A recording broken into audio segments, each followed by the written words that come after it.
বিশ্বকাপ বাছাই পর্বের ম্যাচে চমক দেখাবে এরকমটাই আশা করছে ব্রাজিল। আসসালামু আলাইকুম ব্রাজিল ফুটবল ফ্যান্স। দর্শক, আপনারা সকলে জানেন সেপ্টেম্বর মাসের 7 তারিখ এবং 11 তারিখ ব্রাজিলের বিশ্বকাপ বাছাই পর্বের দুটি ম্যাচ রয়েছে এবং সেই ম্যাচের জন্য কিন্তু ডরিবাল জুনিয়র প্রথমে 23 সদস্যের স্কোয়াড গঠন করেছিল এবং তারপরে কিন্তু দুটি চেঞ্জ করেছে ওই স্কোয়াডে। আপনারা যারা নিয়মিত আমার চ্যানেলকে ফলো করেন তাদেরকে আর নতুন করে বলার কিছু নেই।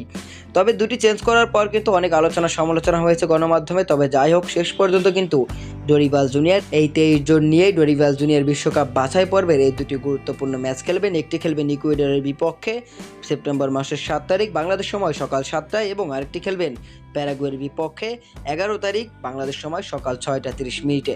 মূলত এই দুটি ম্যাচকে সামনে রেখে কিন্তু ব্রাজিলের সকল খেলোয়াড়রা আস্তে আস্তে জয়েন করছে সেলেসাও ডাগআউটে এবং সেখানে কিন্তু আজকে ব্রাজিলের অনেকগুলো ফুটবলার নিয়ে কিন্তু ডরিবাল জুনিয়র প্রথম দিনে ট্রেনিং সেশনও শেষ করেছেন। সেখানে কিন্তু আমরা ব্রাজিলিয়ান লিগের ফুটবলারদেরকে বেশি দেখতে পেয়েছি এবং খুব বেশি পরিমাণে ট্রেনিং করানো হয় নাই, কেননা এখনও সবাই কিন্তু উপস্থিত হতে পারেনি। সবাই আসলে একে একে যখন উপস্থিত হবে তখন কিন্তু জমজমাট একটা ট্রেনিং সেশন আমরা দেখতে পারবো। মূলত ডরিবাল জুনিয়র কিন্তু দুর্দান্তভাবেই আসলে এই দলটা গোছাচ্ছে।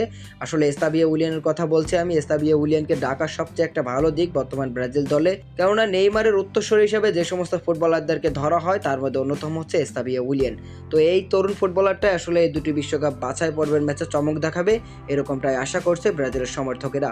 তবে আজকের দিনে ট্রেনিং শেষে ডরিবাল জুনিয়র তেমন একটা কোনো কথা বলেননি। আসলে সমস্ত ফুটবলাররা আসবেন, তাদের সাথে দেখা করবেন, সাক্ষাৎ করবেন, তারপরেই টিম কম্বিনেশনটা খুঁজে বের করবেন ডরিবাল জুনিয়র, যে ফাইনাল একাদশটা খুঁজে বের করবেন 7 তারিখের আগে। এবং তার আগে কিন্তু আমরা গণমাধ্যমে বড় বড় গণমাধ্যমে পেলে অবশ্যই আপনাদেরকে জানিয়ে দেব।